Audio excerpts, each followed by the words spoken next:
Welcome back to the channel, and this video is inspired by a previous video I uploaded and a video that I viewed from a UF football channel that I consistently watch. So a little while back, ESPN Paul Feinbaum, who covers the SEC, publicly stated that Florida's season opener against Miami was the most important game of Florida's season, and not just of Florida's season, but of Billy Napier's career. This led to a reaction that was done by a Peak Insight Florida Gators football YouTube channel by Ali Peak Wilbur. I'll make sure to put the link to her channel and the video in the description box. And she made a video talking about why she agreed with Paul Feinbaum, and towards the end of the video, she made a comment stating that she believes that Florida's homecoming game versus Kentucky was the most important conference game for Florida of that season. So I'm gonna play it right here. Hopefully, I hope it's not too loud for you guys. But here's her take on the Kentucky game. So, what is the most important SEC game then? I think it's got to be Kentucky. And I think it's really, really close whether Miami or Kentucky is the single most important game of the season. Miami is really important because we go head-to-head with them for recruits on a regular basis and because that game sets the tone for the 2024 season. But Florida has lost the last 3 years to Kentucky. They've lost 4 of the last 6. Prior to that, from 1987 to 2018, 31 games. Florida was Kentucky's daddy. This is the game that hurts Gator fans the most because it's the one for 3 decades we could count on winning no matter what.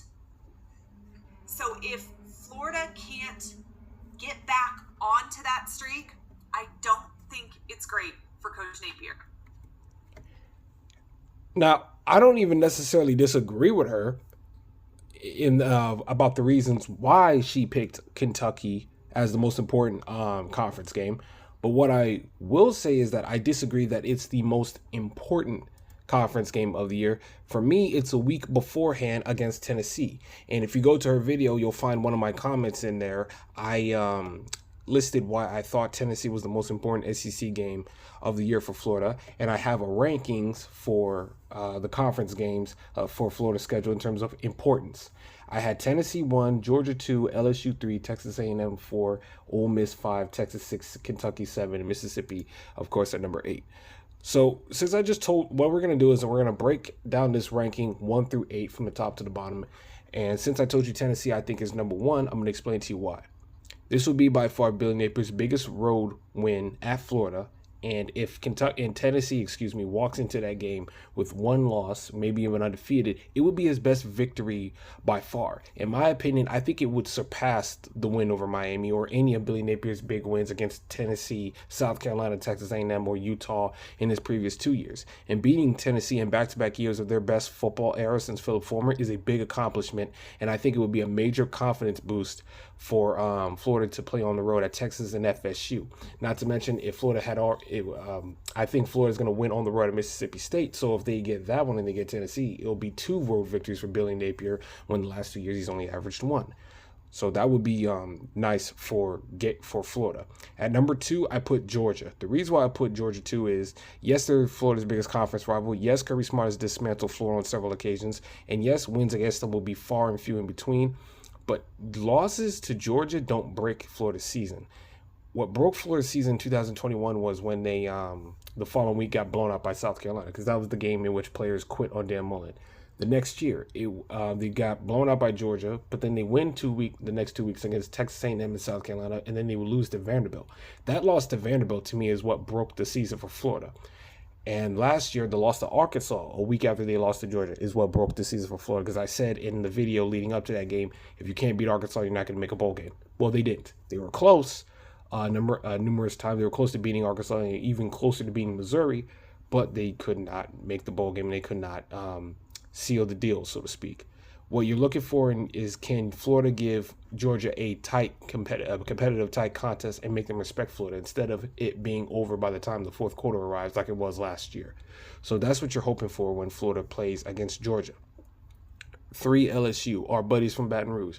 What makes this game important is that any victory over the Tigers has significance. When UF beat LSU in 2012, it was one of the most important victories in the Muschamp era. It was the victory that launched Florida into the top 10 that season, and Florida stayed at the top 10 for the rest of the way, and it was probably one of the 3 best victories that Will Muschamp had during his time at Florida. In 2016, Florida was scheduled to play LSU at home, but Hurricane Matthew pushed the game to later on in the season to about the final week before FSU, and the game went from UF to LSU in Baton Rouge at Death Valley in the daytime.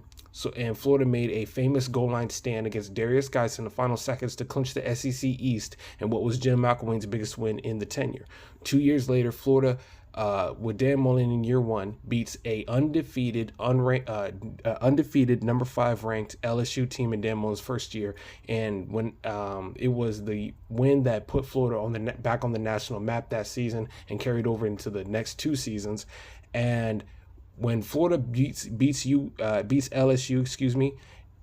it normally carries a tremendous impact afterwards for the rest of the year. Number 4, Texas A&M.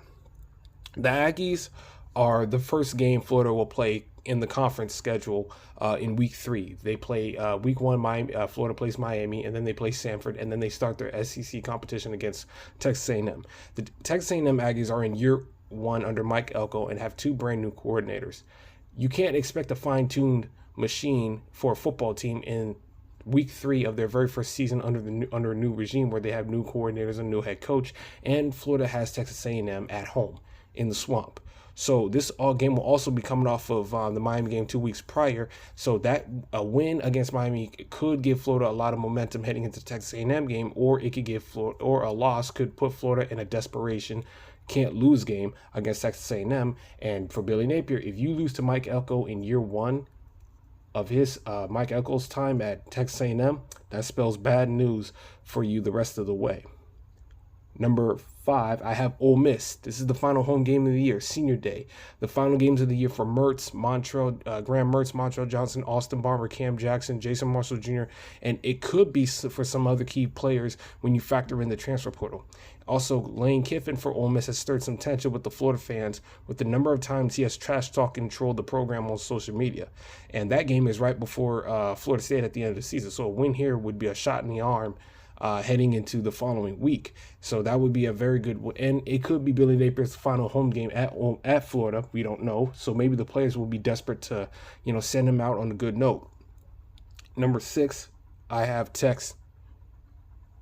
At number 6, I put Tex. Oh, man. I just realized I messed up here. I meant to put Texas at 6. Texas, I think it was the hardest game of the schedule for Florida, but I don't think it's one of the higher important games in the SEC because it's a brand new program. Texas has, in my opinion, tougher matchups in the conference outside of Florida. They have Georgia and Alabama, and they'll be playing Texas A&M again, and they have Arkansas again, and they're on the road at Michigan. So Texas to me won't view Florida as a true big matchup, and I think with all the big games Florida already has listed ahead and before Texas comes, they won't be looking. I don't think Florida will be looking at Texas as that major matchup heading into the game, but it would be nice to win that one. So I have Texas at 6, and at number 7, Kentucky. Now, maybe I should put more respect on Kentucky because of the fact that they have owned Florida for the last 3 years, and breaking that losing streak would be nice for Napier to get that winless record versus the Wildcats off his back. But as Florida fans, we should not be looking at Kentucky as a big win in football. Basketball is another story, but not in football because it's Florida. Florida used to average a victory against Kentucky almost every single year, even when they had a couple of 4-win records in between. No matter how bad Florida was, they used to look at Kentucky as an automatic win. Now it's Kentucky who looks at Florida as an automatic win, and Florida really needs to change that, and Napier needs to change that if he's wanting to come back to Florida in 2025. And at number 8, I'll put Mississippi State because I just don't think they have way too many issues to be viewed as a serious threat to beat Florida in this game, but you never know. Billy Napier has lost games to teams that he probably had no business losing to. Arkansas, Vanderbilt. Maybe you could even argue Kentucky in your first year when you were coming off that big victory against Utah in your very first game. But I just think Mississippi State has way too many issues. New head coach in Jeff Levy, new quarterback in Blake Shapen from Baylor, a lot of issues on the defensive side of the ball, and not really enough weapons on the offensive side of the ball, I think, to provide a serious threat to Florida when they play them in week 4. So that's my ranking for the most important SEC games for Florida in 2024.